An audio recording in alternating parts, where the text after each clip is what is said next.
નમસ્કાર સજ્જનો, સ્વાગત છે આપનું અમારી યુટ્યુબ ચેનલ ક્રિએટિવ ગુજરાતી ઉપર. તો સજ્જનો, નિફ્ટી ઇન્ડેક્સ આજે 353 પોઈન્ટ ઘટીને 25,232 અંક બંધ આવ્યો છે. રોકાણકારોની મૂડીમાં સારું એવું ધોવાણ થયું છે. આજે નિફ્ટી રિયાલિટી ઇન્ડેક્સમાં આજે 5%નું એક તોતિંગ ગાબડું પડી ગયું છે. સ્ટોકમાં આજે દીપક નાઇટ્રેટ સામા પ્રવાહે ચાલીને 4.40% તેજીમાં રહી 1,603 રૂપિયા બંધ આવ્યો છે.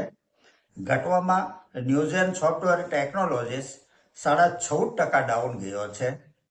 ડાટા પેટર્ન્સ લિમિટેડ 9.5% ડાઉન ગયો છે. ઓલા ઇલેક્ટ્રિક મોબિલિટી લિમિટેડ 9% ઘટીને 32 રૂપિયા 56 પૈસા બંધ આવ્યો છે. એફઆઈઆઈએ આજે 2,938 કરોડની વેચવાલી કરી છે. સામે ડીઆઈઆઈએ 3,665 કરોડની ખરીદી કરી છે. તેમ છતાં માર્કેટ આજે ડાઉન ગયું છે. આજે ટાટા ગોલ્ડ ઇટીએફમાં 9.5%ની તેજી રહી છે. નિપ્પોન ગોલ્ડ બીજ ઇટીએફમાં 4.5%ની તેજી રહી છે અને આઈસીઆઈસીઆઈ પ્રુડેન્શિયલ ગોલ્ડ ઇટીએફમાં 2.5%ની તેજી રહી છે. ટાટા સિલ્વર ઇટીએફમાં 8.5%ની તેજી રહી છે. આજે સજ્જનોએ કંપની તથા ફંડામેન્ટલના વીતેલા ઇતિહાસની ચર્ચા માત્ર અભ્યાસના હેતુથી કરીએ છીએ, જેને ખરીદ વેચાણની ભલામણ નહીં સમજવા આપ સૌને એક વિનંતી કરું છું. આજની ચર્ચાની પહેલી કંપની છે AHCL અનલોન હેલ્થકેર લિમિટેડ. આ એક ન્યૂ એજ કંપની છે. એક સજ્જને આ કંપની વિશે ચર્ચા કરવા કહ્યું છે, માહિતી આપવા કહ્યું છે. સપ્ટેમ્બર 2025માં લિસ્ટ થયેલી આ કંપની છે. ફંડામેન્ટલ જોઈએ તો જે સેલ્સ સપ્ટેમ્બર 2024 ક્વાર્ટરમાં 24 કરોડ 17 લાખ હતું, તે ત્યાંથી વધીને 52 કરોડ 20 લાખ થયું છે.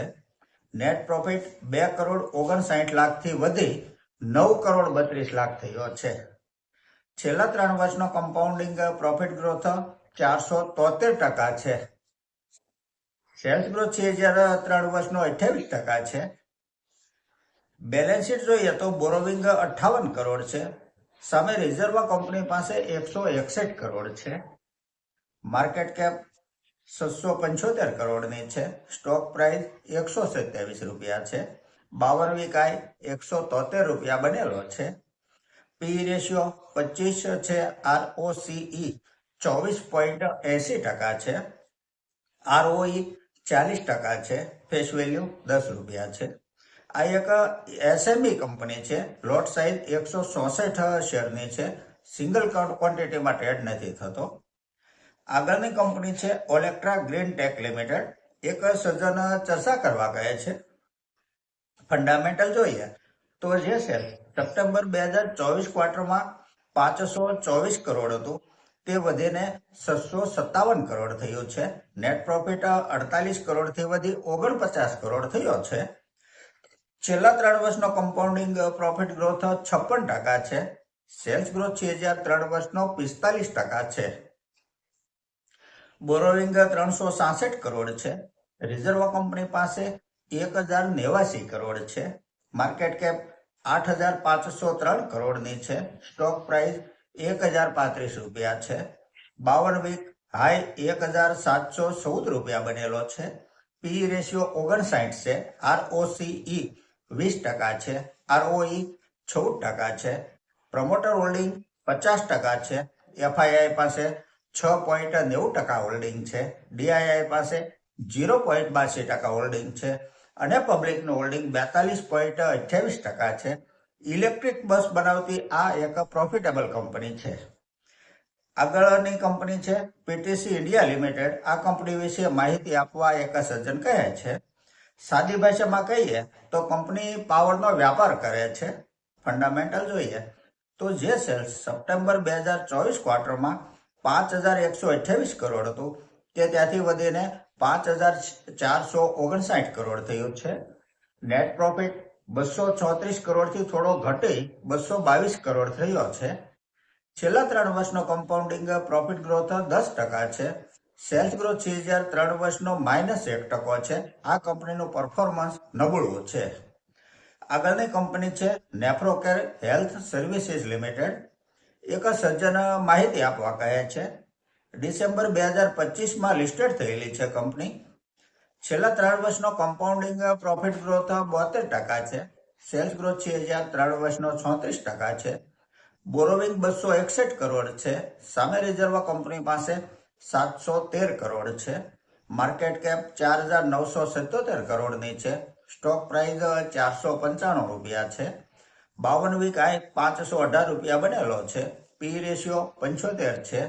ROCE 14% છે અને ROE 13% છે. આ એક એસએમઈ કંપની છે. લોટ સાઇઝ 32ની છે.